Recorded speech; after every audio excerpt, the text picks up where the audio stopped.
கள்ளக்குறிச்சி மாவட்டம் வெண்மார் கிராமத்தில் அமைந்துள்ள ஏரியில் சட்டவிரோதமாக கிராவல் மண் அள்ளப்பட்டு வருவதால் விவசாய பயன்பாட்டிலிருந்து ஏரி முற்றிலுமாக துண்டிக்கப்படும் அபாயம் ஏற்பட்டுள்ளதாக விவசாயிகள் அச்சத்தில் ஆழ்ந்துள்ளனர்.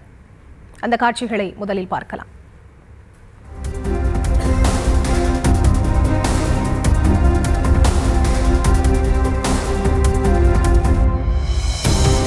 இது தொடர்பான விவரங்களோடு இணைகிறார் எமது செய்தியாளர் ஜனார்த்தனன். அவரிடம் பேசலாம்.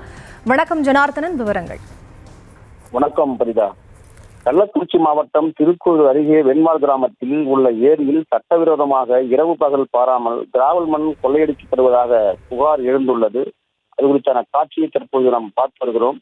அதாவது கள்ளக்குறிச்சி மாவட்டம் வெண்மார் கிராமத்தில் அமைந்துள்ள ஏரியில் சட்டவிரோதமாக கிராவல் மண் அள்ளப்பட்டு வருவதால் விவசாய பயன்பாட்டிலிருந்து ஏரி முற்றிலுமாக துண்டிக்கப்படும் அபாயம் ஏற்பட்டுள்ளதாக விவசாயிகள் அச்சத்தில் ஆழ்ந்துள்ளனர்.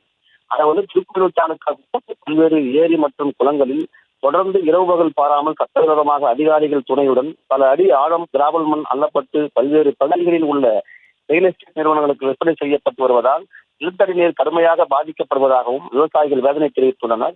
ஒரு சிலர் போலியான ஆவணங்களை வைத்துக் கொண்டு அனுமதி பெற்றுவிட்டதாக கூறி தொடர் கிராவல் மண் கொள்ளையில் ஈடுபட்டு வருவதால் இந்த கொள்ளை சம்பவம் குறித்து சமூக ஆர்வலர்கள் மற்றும் விவசாயிகள் பலமுறை மாவட்ட நிர்வாகத்திற்கு புகார் அளித்தும் கண்டும் காணாதது போல் அதிகாரிகள் இருப்பதாகவும் புகார்கள் இருந்து வருகின்றன. எனவே மாவட்ட நிர்வாகம் கிராவல் மண் கொள்ளைக்கு துணை போகும் அதிகாரிகள் மீது சட்டவிரோதமாக லாரிகளில் கிராவல் மண் கொள்ளையடிக்கும் நபர்கள் மீதும் உரிய நடவடிக்கை எடுக்க வேண்டும் எனவும் அவர்கள் தரப்பில் கோரிக்கை எழுந்துள்ளது. சரிதா. விவரங்களுக்கு நன்றி ஜனார்த்தனன்.